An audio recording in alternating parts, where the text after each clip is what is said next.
नमस्कार, RNTV national में आपका स्वागत है और मैं हूं आपके साथ सुमन पाल। खबरों की शुरुआत करते हैं, जहां पर टिहरी गढ़वाल में आयोजित खेलकूद और सांस्कृतिक महोत्सव का समापन समारोह आयोजित किया गया। समापन समारोह में ही मुख्यमंत्री पुष्कर सिंह धामी भी मौजूद रहे और सीएम धामी ने कहा कि ऐसे आयोजन युवाओं में खेलकूद और सांस्कृतिक गतिविधियों के प्रति जागरूकता बढ़ाते हैं। उन्होंने युवा प्रतिभाओं को स्वस्थ जीवन शैली अपनाने और राष्ट्रीय एकता के मूल्य को समझने के लिए प्रोत्साहित किया। समापन समारोह के कई खेल सांस्कृतिक कार्यक्रमों में उत्कृष्ट प्रदर्शन करने वाले प्रतिभागियों को पुरस्कार से सम्मान भी दिया गया है। और मेरा ये सौभाग्य है कि मैं इस प्रांगण में भगवान नागराजा के दरबार में दूसरी बार उनकी कृपा से मुझे शीश नवाने का यहाँ पर अवसर मिला है। आप सबने मेरा स्वागत किया, मैं भी आप सबका स्वागत करता हूँ, आप सबका अभिनंदन करता हूँ और भगवान नागराजा की इस पवित्र भूमि को प्रणाम करता हूँ। ये भव्य सांस्कृतिक महोत्सव सामूहिक संकल्प और विकास के प्रति आप सभी के इस क्षेत्रवासियों की जीवंत प्रतिबद्धता का प्रतीक है। इस प्रकार के आयोजन हमारी लोक संस्कृति को, हमारे सांस्कृतिक विरासत को, लोक कला को, लोक संगीत को जहां आगे बढ़ाने में, उनके संरक्षण में, उनके संवर्धन में बहुत महत्वपूर्ण भूमिका निभाते हैं। हमारे बच्चों को भी, नई पीढ़ी को भी एक मंच भी देते हैं और एक मंच देकर उनकी प्रतिभा के प्रदर्शन का अवसर भी देते हैं और उनको एक सकारात्मक दिशा में आगे बढ़ने के लिए प्रेरित करते हैं। मैं इस आयोजन को आयोजित करने के लिए थौलधार सांस्कृतिक विकास समिति की पूरी टीम और इस क्षेत्र के सभी आयोजकों को, मेरे पास बड़ी संख्या में जोत सिंह जी आए थे, सुरेंद्र भंडारी जी आए थे, माननीय विधायक जी ने भी कहा था कि आपको इस कार्यक्रम में आना है, और इन सब का समन्वय करने वाले मुलायम सिंह रावत जी, युवा मोर्चा के हमारे प्रदेश महामंत्री, इन सभी के संयोजन से एक शानदार कार्यक्रम यहाँ पर आयोजित हो रहा है। और इस महोत्सव के माध्यम से हमारे इस क्षेत्र की खेल प्रतिभाओं को भी आगे आने का अवसर मिलेगा और उन्हें एक हमारी जो समृद्ध सांस्कृतिक विरासत है उससे जुड़ने और उसको समझने का भी अवसर मिलेगा। भाइयों बहनों, आज हम सभी जानते हैं हमारे देश के यशस्वी प्रधानमंत्री श्री नरेंद्र मोदी जी के नेतृत्व में आज हमारी सांस्कृतिक जो विरासत है उसको पुनर्जीवित किया जा रहा है। आपको याद होगा, एक समय में बड़े बड़े नेतागण पूजा करने से भी डरते थे, मंदिरों में जाने से भी डरते थे। हमारे प्रधानमंत्री मोदी जी के बनने के बाद सबको आज उसका भी कहीं न कहीं जनता के सामने लाना पड़ रहा है। आज कुछ लोग पहले कभी जनेऊ नहीं पहनते थे, वो जैकेट के ऊपर भी जनेऊ पहन के बाहर उसका भी प्रदर्शन करते हैं। आप सबको याद होगा, आज हमारी जितनी सांस्कृतिक धरोहरें हैं, चाहे वो अयोध्या में भगवान राम का मंदिर का निर्माण होना हो, 500 साल की लंबी प्रतीक्षा के बाद भगवान राम का मंदिर वहां पर बनकर तैयार हो गया, उसकी प्राण प्रतिष्ठा हो गई और इस बार उसका ध्वजारोहण भी वहां पर हो गया। बनारस में काशी विश्वनाथ की नगरी में काशी कॉरिडोर बन गया, जहां एक छोटा सा रास्ता होता था, आज लाखों लाखों लोग रोज भगवान विश्वनाथ जी का, महादेव जी का अभिषेक करते हैं, गंगा जी का जल लेकर भगवान महादेव जी को अर्पित करते हैं। उज्जैन में महाकाल लोक बन गया। हमारे उत्तराखंड में चाहे बद्रीनाथ भगवान का प्रांगण हो या बाबा केदार का स्थान हो, दोनों ही स्थानों पर नवनिर्माण, पुनर्निर्माण, मास्टर प्लान पर तेजी से काम किया जा रहा है। वहीं दूसरी ओर vocal for local, make in India जैसी पहलों के माध्यम से आज हमारी स्थानीय अर्थव्यवस्था को प्रोत्साहित करने का काम हो रहा है और हमारी सरकार भी उत्तराखंड को विश्व की आध्यात्मिक राजधानी बनाने के लिए आदरणीय प्रधानमंत्री मोदी जी के मार्गदर्शन में निरंतर काम कर रही है। इसके साथ साथ हम श्री कृष्ण यमुना तीर्थ सर्किट और हरिद्वार ऋषिकेश कॉरिडोर के साथ साथ शारदा कॉरिडोर के निर्माण की दिशा में भी काम कर रहे हैं। भाइयों बहनों, आज प्रधानमंत्री श्री नरेंद्र मोदी जी के द्वारा खेलो इंडिया, फिट इंडिया मूवमेंट के माध्यम से देश के अंदर हमारे खिलाड़ियों को आगे बढ़ाने का काम हो रहा है। खेल संस्कृति को प्रोत्साहित करने का अभूतपूर्व काम जो उनके द्वारा किया गया है, उसका सकारात्मक प्रभाव आज एक एक गांव-गांव में दिखाई दे रहा है। एक समय था जब लोग कहते थे दुनिया की सबसे बड़ी आबादी का देश भारत, इतनी बड़ी आबादी होने के बाद भी हम पदकों की जब दौड़ होती थी, उस पदकों की दौड़ में हम बहुत पीछे रह जाते थे। हमारे खिलाड़ी अच्छा प्रदर्शन नहीं कर पाते थे। लेकिन आज आदरणीय प्रधानमंत्री मोदी जी के नेतृत्व में इस धारणा को बदल दिया गया है। मुझे अत्यंत प्रसन्नता है कि इस महोत्सव के माध्यम से हमारी विविध खेल प्रतियोगिताओं का आयोजन कर उनकी प्रतिभाओं को निखारने का प्रयास किया जा रहा है। आदरणीय प्रधानमंत्री जी के मार्गदर्शन में हम उत्तराखंड को देवभूमि के साथ साथ खेल भूमि के रूप में भी स्थापित करने की दिशा में निरंतर कार्य कर रहे हैं। उत्तराखंड के अंदर राष्ट्रीय खेलों का आयोजन हुआ और वो अपने आप में अभूतपूर्व था।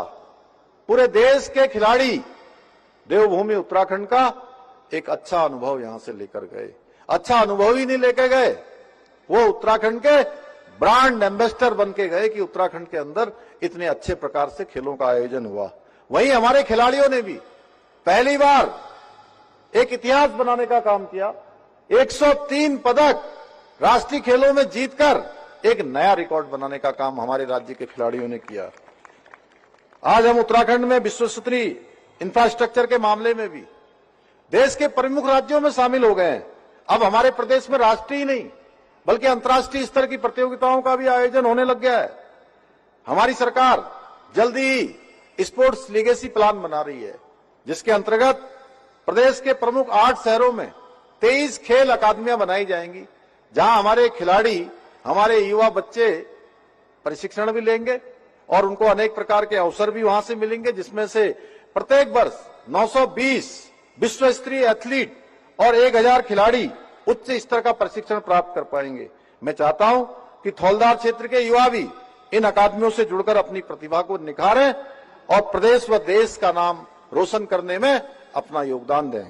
भाइयों बहनों, मैं भली भांति जानता हूं कि इस क्षेत्र के लोगों ने हमारे राज्य के विकास और देवभूमि के वैभव को पुनः स्थापित करने के लिए बहुत बड़ा त्याग किया है। इसलिए मैं आप सभी को आश्वस्त करता हूं कि थौलदार क्षेत्र के सर्वांगीण विकास, यहाँ की सांस्कृतिक धरोहरों के संरक्षण और संवर्धन के लिए हमारी सरकार पूरी तरह से प्रतिबद्ध होकर काम करेगी।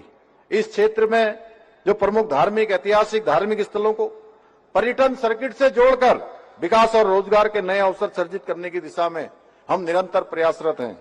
हमारी सरकार द्वारा नई टेहरी एवं उसके आसपास के क्षेत्रों के समग्र विकास को सुनिश्चित करने के लिए विभिन्न परियोजनाओं पर काम किया जा रहा है। हम लगभग 1300 करोड़ की लागत से टेहरी झील एवं आसपास के क्षेत्रों में विशेष पर्यटक क्षेत्र विकसित करने की दिशा में काम कर रहे हैं। इसके साथ ही टेहरी झील में एडवेंचर एक्टिविटीज को प्रोत्साहित कर स्थानीय लोगों के लिए रोजगार के अवसर बढ़ाने के उद्देश्य से झील के चारों ओर रिंग रोड का निर्माण भी किया जा रहा है। हमको उत्तराखंड को राज्य देश के अंदर उस इंडेक्स में पहला स्थान प्राप्त हुआ है। भाइयों बहनों, बहुत सारे क्षेत्रों में हमने बहुत अच्छा काम किया है। भाइयों बहनों, जहां हम विकास को आगे बढ़ा रहे हैं, उसके साथ साथ देवभूमि का जो सांस्कृतिक मूल्य है, यहाँ की जो डेमोग्राफी है, उसको भी हम संरक्षित करने के लिए संकल्पित होकर काम कर रहे हैं। हमने जहां एक और प्रदेश में दंगा नियंत्रण का कानून बनाया है, वहीं हमने धर्मांतरण रोकने के लिए धर्मांतरण रोधी कानून बनाया है। तो इसके साथ साथ लव जिहाद, लैंड जिहाद और थूक जिहाद जैसी मुल्लावादी मानसिकताओं के खिलाफ भी कार्रवाई हमने सुनिश्चित की है। भाइयों बहनों, हमने राज्य में सख्त भू कानून लागू किया है ताकि भू माफियाओं से उत्तराखंड की जमीनों को बचाया जा सके, हमारे लोगों को सुरक्षित रखा जा सके।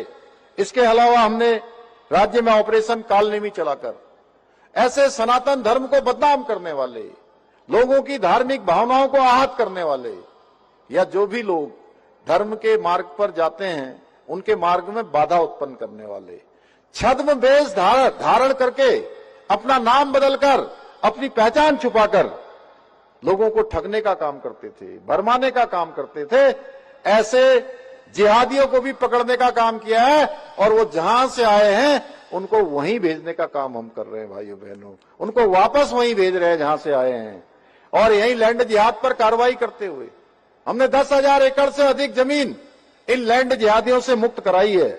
इसके साथ ही 250 से अधिक अवैध रूप से चलने वाले मदरसों को सील करने के साथ ही 600 के करीब अवैध संरचनाओं को भी हटाने का काम भी हमारी सरकार ने किया है। यही नहीं, हमने प्रदेश में अभी नया कानून लाकर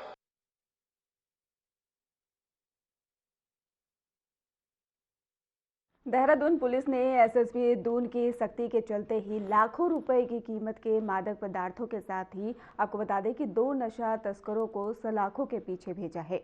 गिरफ्तार आरोपियों में से ही एक कोतवाली विकास नगर का हिस्ट्री शीटर है और जो पहले भी मादक पदार्थों की तस्करी में जेल जा चुका है। पुलिस ने आरोपियों के कब्जे से ही लगभग 26.38 ग्राम अवैध स्मैक जिसकी कीमत 8 लाख रुपए आकी गई है बरामद किया है।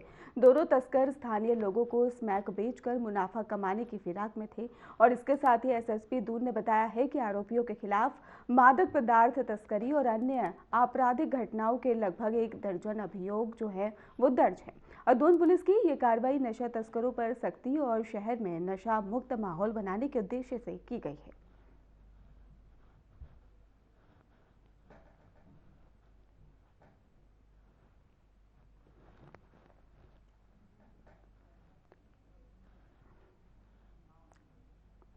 चलिए रुक करते अगली खबर की ओर, जहां पर शिव पार्वती विवाह स्थल त्योगी नारायण तीर्थ में ही शीतकालीन यात्रा धीरे धीरे से परवान चढ़ने लगी है।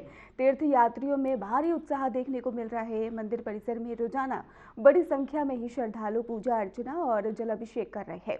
मंदिर समिति से प्राप्त जानकारी के अनुसार बताया गया कि शीतकालीन अवधि में ही अब तक 28,099 तीर्थयात्री त्रियुगी नारायण धाम पहुंच चुके हैं और इनमें से 13,600 ही 28 पुरुष और 11,923 महिलाएं और 2,548 ननिहाल बताए गए हैं और श्रद्धालुओं ने यहां पे पूजा कर ही विश्व समृद्धि और कल्याण की कामना की है। समिति ने बताया है कि आगामी मकर संक्रांति पर्व के अवसर पर ही तीर्थयात्रियों की संख्या में भारी इजाफा होने की भी संभावना है। इसे देखते हुए व्यवस्थाओं को भी बेहतर किया जा रहा है।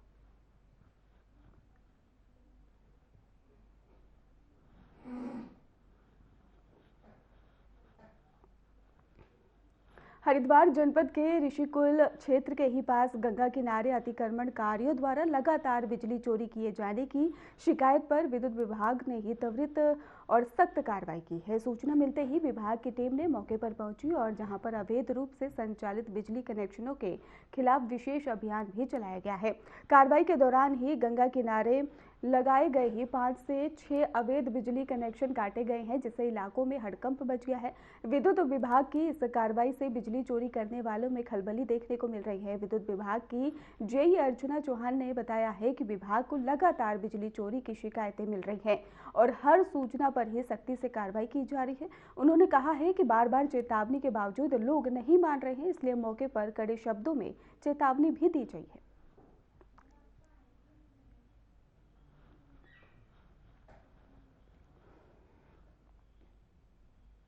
फर्स्ट टाइम नहीं है, काफ़ी बार मैंने करवा दी है, लेकिन क्योंकि हर बार मैं आती हूँ ऐसे ही हम कार्रवाई कराते हैं, लेकिन यहाँ पता चलता है कि हर बार कुछ अलग ही लोग आते हैं, वो फिर दोबारा यही सब करते हैं। मेरा स्टाफ प्रॉपर काम करता है, रात में भी आते हैं, दिन में भी। जैसे ही हम सूचना देते हैं या हमें कहीं से मिलती है, उसके बाद भी हम बराबर कार्रवाई करते हैं और वैसे भी करते हैं। आज भी मैंने बड़े साहब से कहा, मैंने कहा साहब उस दिन लास्ट टाइम जब हम गए थे बहुत इकट्ठा किया था सब कुछ, बट बहुत दुख हुआ देखे, क्योंकि अगर हमारे साथ अगर ये सब चलता है यहाँ पे तो अच्छा नहीं लगता है, क्योंकि हम दिन रात देखते हैं कि हमारा स्टाफ दिन रात घूमता है, उसके बावजूद भी ये लोग चोरी कर लेते हैं।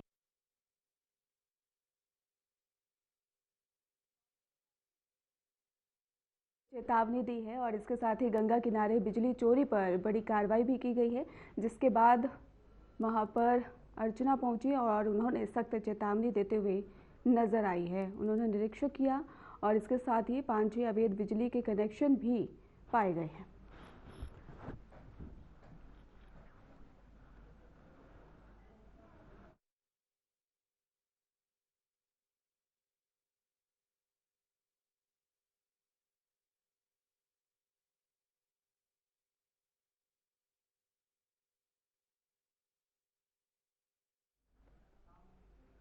उत्तराखंड में लगातार बढ़ रहे गुलदारों के हमलों के बीच में वन विभाग ने गुलदारों की नई गणना कराने का फैसला किया है।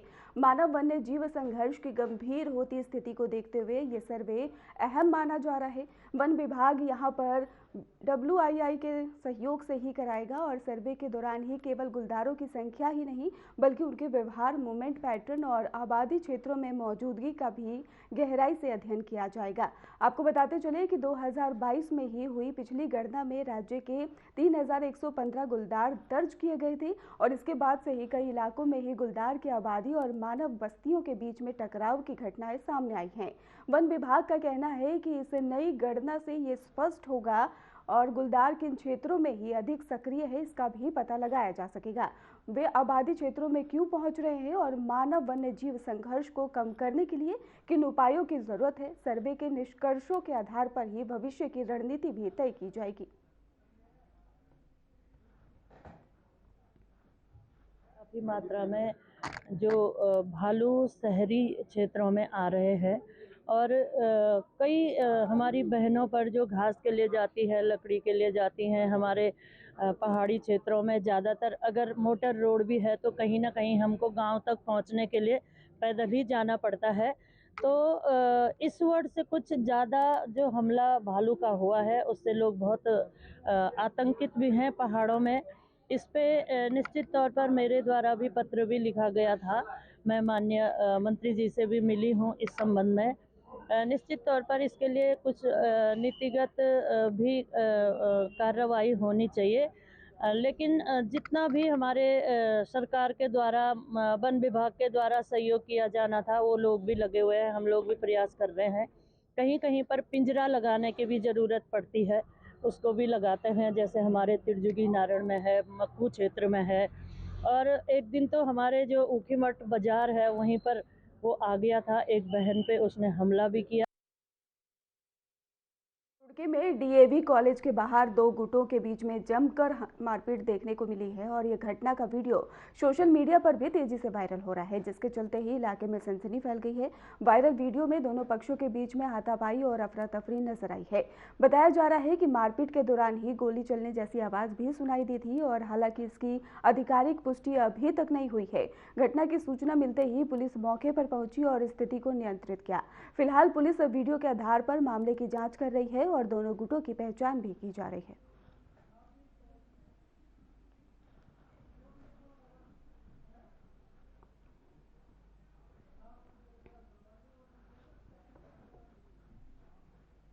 कनखल क्षेत्र में देर रात अज्ञात शरारती तत्वों ने ही खड़े वाहनों को निशाना बनाते हुए उनके शीशे तोड़ दिए हैं और मौके से भी फरार हो गए हैं। घटना के बाद ही पीड़ित वाहन स्वामियों ने ही मामले की सूचना स्थानीय पुलिस को दी है। सूचना मिलते ही पुलिस टीम मौके पर पहुंची और क्षतिग्रस्त वाहनों का ही निरीक्षण किया। पुलिस ने आसपास लगे CCTV कैमरों की फुटेज खंगालनी भी शुरू कर दी है ताकि आरोपियों की पहचान भी की जा सके। वाहन स्वामी की शिकायत के आधार पर ही अज्ञात युवकों के खिलाफ मामला दर्ज कर लिया गया है और स्थानीय लोगों का कहना है कि इस तरह की घटनाओं से इलाके में दहशत का माहौल देखने को मिलता है और रात के समय सुरक्षा व्यवस्था को और मजबूत किए जाने की जरूरत है।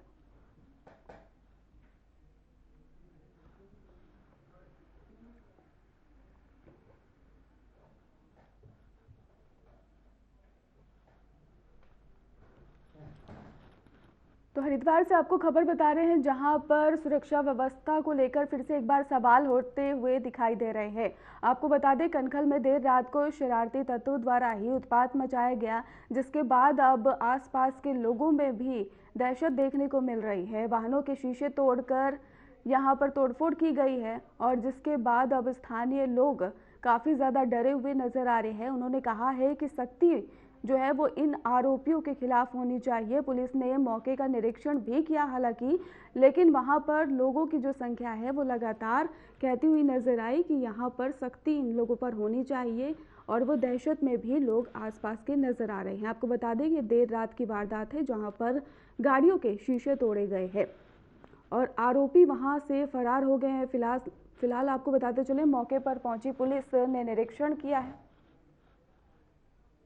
क्या नाम है आपका? दीपक शर्मा। क्या घटना हुई है ये रात को?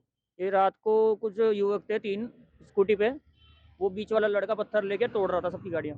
अच्छा, कहाँ कहाँ पे शीशे तोड़े हैं, कहाँ कहाँ गाड़ियों के? एक तो यहाँ पे बंगाली हॉस्पिटल में तोड़ा है, एक राजपूत धर्मशाला में 2 गाड़ियाँ हैं, राजघाट में है 1 गाड़ी, बाकी थोड़ी 2 गाड़ियाँ आगे हैं, बस है। बस है, कोई पता चल पाया कौन थे ये अभी लोग? तो कुछ नहीं पता चल रहा, पुलिस वाले देख ही रहे हैं।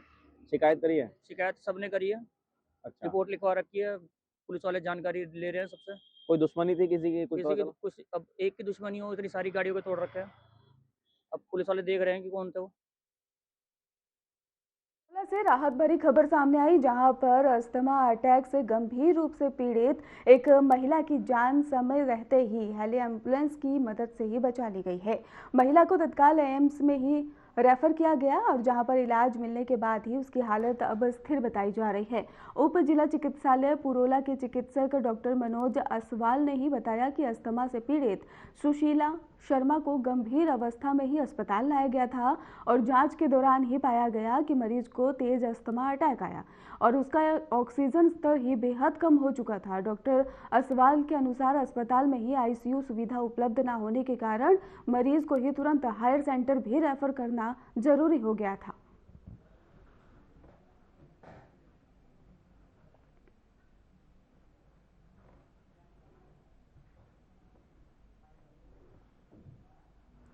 फिलहाल खास बुलेटिन में बस इतना ही। आप देखते रहिए RNTV नेशनल।